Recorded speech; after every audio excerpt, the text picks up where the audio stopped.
Good afternoon. This is Group 8's presentation of the ethical concepts to support and or not support Google's actions and Oracle's lawsuit against Google. So my name is Dami. This is Shade. This is Okechukwu Duro. This is Nandita, and this is Liping. On this side, we'll be supporting the Google's action, and on the other side, Liping and Nandita would be stating points why Google's actions are not ethical. The first point on our end is first the deontological ethics, which holds that certain actions are inherently right if the outcome makes it good. And in this case, Google's use of the Java API and producing Androids for multiple people to use it has benefited the greatest number of people, and a lot of stakeholders are impacted positively by this action. Okay.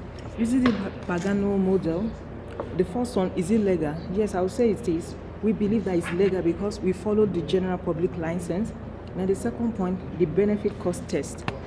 It's employing the utilitarian perspective because we mean, the greatest good for the greatest number of people. At the end of the day, the innovation will be available to the general public after it. Then the third one, which is the categorical imperative. Yes, we want it to be, universal in the sense that the general public license rule already supports this. Yeah, on the light of the day test of the Pagano principle model, believe that the Google position, our position is meet the light of the test because the media, everybody is involved, and people are our position is better. Then for do unto others, our rule, our case is not very strong there because some of the licenses we have will not give it out of copyright. Then for ventilation test, we are very strong here because there are so many companies out there that came to do a correct job for us. They put up a good positions for our case. Companies like IBM, Microsoft, Mozilla, and Python came to put up a case for us. Thank you. Thank you, team. So I will be representing Oracle's viewpoints. The first step when Google acquired Android Inc. in 2005 was that they decided to go ahead with Java as their software development program for mobile applications. The first thing that they identified was to initiate discussions with Sun team for the licensing of the Java software. Had it not been a legal requirement, Google would not have initiated the discussions with Sun team. So we feel that Google also identified that it was legally and ethically required for them to do, but because they could not arrive at a conclusion, they went ahead without taking a license and using the Java software, which was unethical as per us.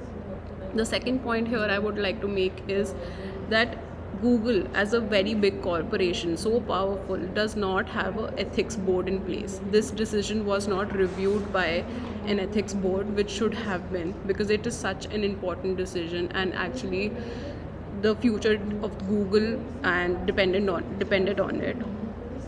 The third point that I would like to make is that Java provided an excellent platform. Sun developed Java, and it provided an excellent platform for Google to develop a successful product and derive a lot of profits out of it. Google should have given Sun and Oracle its due recognition in terms of profits, which they did not. Oracle, when acquired Sun, they paid Sun for the Java's platform. A fair deal was given to them, but Oracle could not derive that value because Google did not recognize the platform. Liping, do you want to add to it? Yes. As to the virtual ethics, we assume that a good person or a good corporation will act ethically. Obviously, in this case, Google does not act ethically. As we go to the pedagogical model, as do unto others, this side. If Google would have wanted other companies to do its APIs without permission, it would pass the test. However, in this case indicates Google did not want others to use its APIs in this manner, and thus it might not pass the test. Thank you, team. Thank you.